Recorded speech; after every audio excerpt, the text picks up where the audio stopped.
so we are going to make a very cute baby shark cake toppers na usong-uso ngayon sa mga kids. Of course, so ang gagawin natin today, yung 3 main characters, yung pink, yellow, and royal blue. So here are the fondant colors that we will be needing for all cake toppers.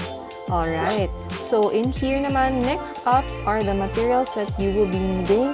Barbecue sticks, and then here you will see na meron tayong baby shark cookie cutter. I will link down below where you can buy it.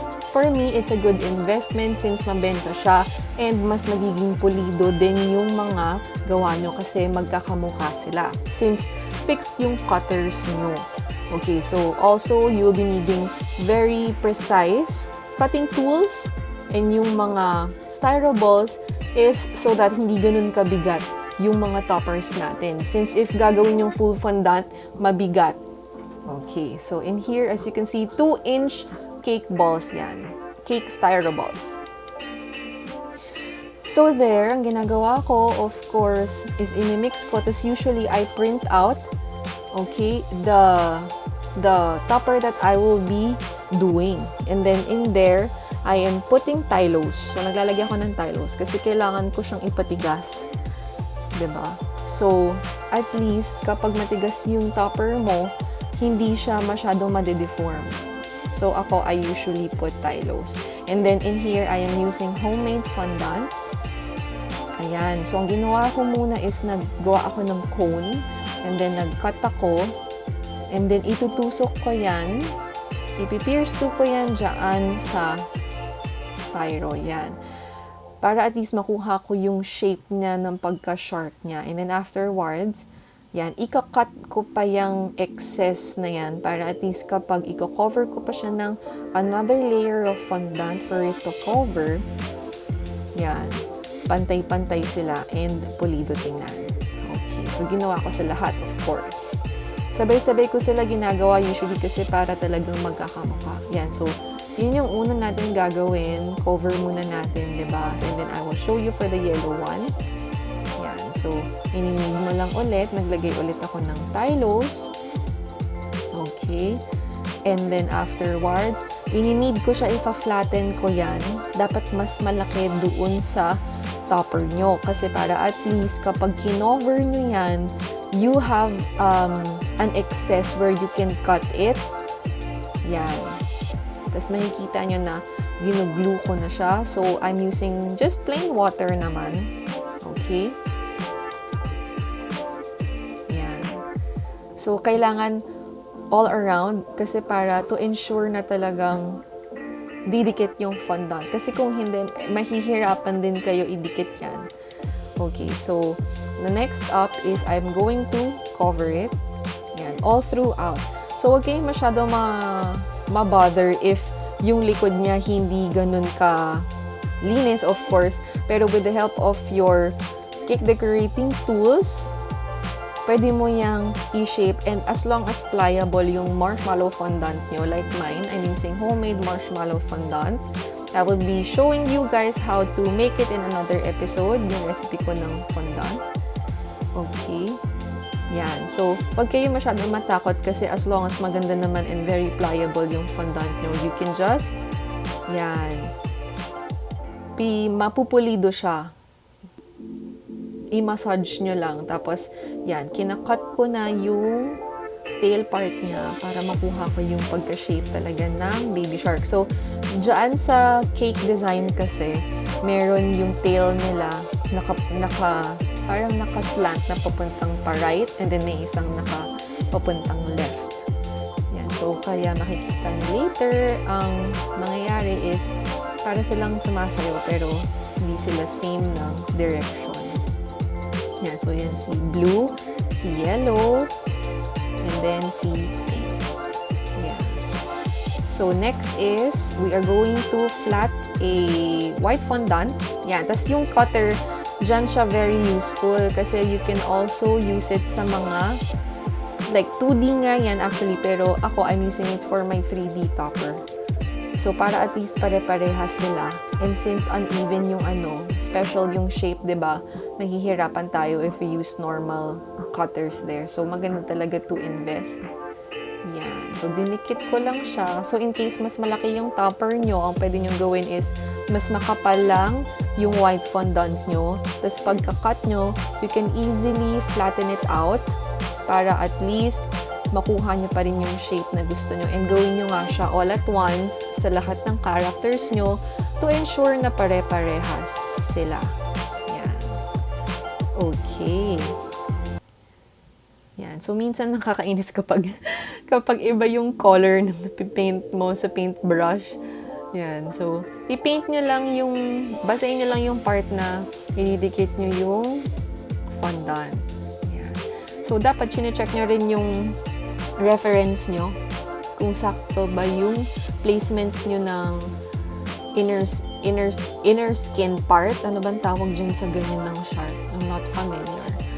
Okay, so guys, subscribe if you want to know more about not just this but also any baking tutorials, reviews, tips, and of course, entrepreneurship when it comes to baking. Okay, and not just baking but any food business. So I will also be sharing my insights when it comes to operating a bake shop or a food business. Yan. So, pagka linis ko dyan, pagka dikit ko, you have to use your cutting tool to precisely cut the parts where you think you need to edit pa. Okay? So, to be honest, yun yung mga favorite ko, yung craft cutter ko and yung X-Acto knife. Kasi yan yung secret when it comes to really cleaning out the details of your cake topper. Yeah. Okay. So, flat lang.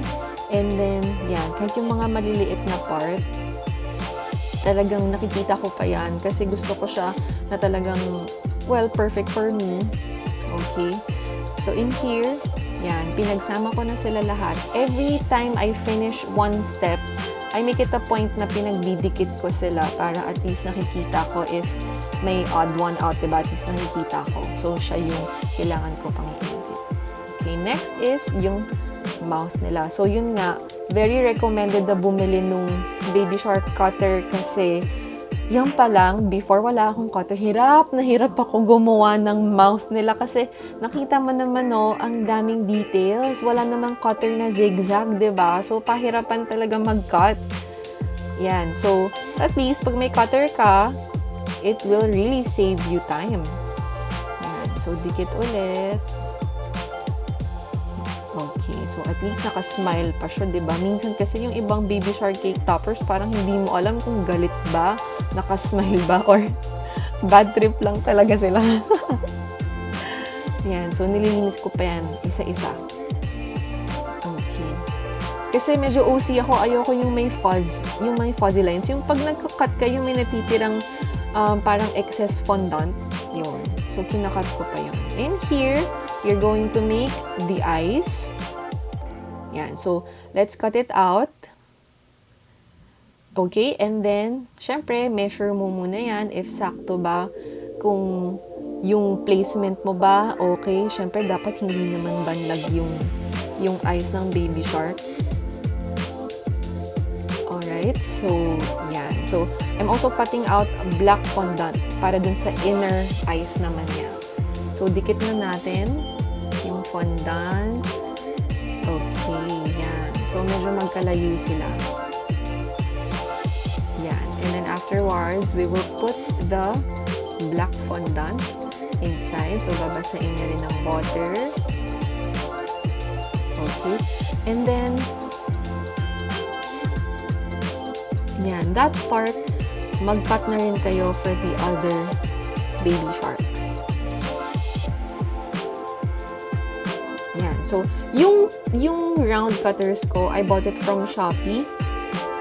Okay? So, at least hindi nyo na kailangan bumili ng tigwa 100 na yung mga round tips na Wilton, diba? Or Ateco. This one, you can actually buy it. Marami siyang sizes. Great for yung mga eyes. So, it's only, I think, for 100. Marami na yon. So, I can also link it down below para mabudol na kayo ni Shoppee. Okay, so for the nose, yan. So, small nose lang naman sila, parang wala nga silang nose. Okay. Yan. So, let's do it naman for the fins. So, yan, ang ginawa ko, yan, yung cutter na malaki, kinuha ko yung fin doon para at least pare-parehas sila. Yan. Tapos, kinot ko lang kung ano yung part na kailangan ko. And then, afterwards, i-glue ko lang yan sa, parang yan yung arms yung hands ng baby shark. And also, the tail, I will also use that. Okay, so I'm just cleaning it out, measuring it. Yan, so pinupulido ko ulit yan. Yan, kasi i-measure ko na, bagay ba, pantay ba. So, yun yung mga lagi kong questions sa self ko. Minsan, ang tagal mag-cake decorating, lalo na kapag first time mo lang gagawin yung topper. I can still remember way back 2011, 2012.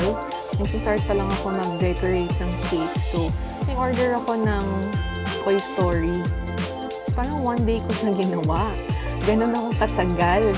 As in. Pero I realized na pag once pala na nasasanay ka na gawin yung isang design, you can actually just make it in a couple of minutes kapag talagang nasanay ka na. So, in here, this is one reason that you can let your clients know why is it so expensive when it comes to customized cakes. Kasi nga, since iba-iba yung dine-decorate, yung dine-design, mas matagal. Diba? Ayan. So, yan yung from the cutter. Gumawa ako ng fin niya. Okay. Diba? So, pantay-pantay yan. Tapos, ididikit ko lang siya dun sa may tail part. So, kaya naglagay ako ng onting excess para dun ko siya ilalagay. Diba? So, hindi ko na kailangan ng toothpick dyan. Cute, no? Yan, tas linis lang para pantay-pantay.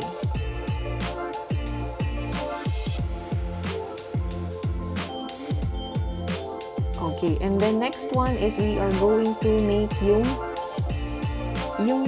fin niya on sa top of their heads, diba? Yan, so may ganyan pa siya. Okay, so measure lang ulit natin yan kung saan. Siyempre, wag naman masyadong mataas, magmukha ng mohawk yan. Parang rocker na pala yung shark. Yan. So, gawin lang natin sakto. And then, afterwards yun, I also copied it sa blue shark. Okay? Nililinis ko lang yung mat ko kasi kalat na yun. Yan. And then, the pink one. And then, the yellow one. So, very cute. So, guys, you should try it. And, of course, I think yung ibang characters na, like the pink one, meron pang bow. Meron pa siyang ribbon.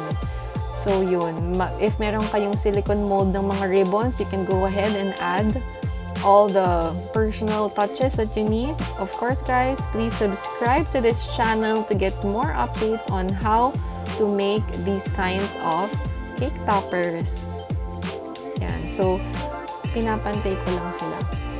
Para at least, pare-parehas talaga sila. Okay? And then, on the next episode, I will show you how to make naman the, I don't know what animal it is, pero the pink one. Si Pink Fong ata yun. Yan, okay? So, I will be uploading it next. See you guys on our next video.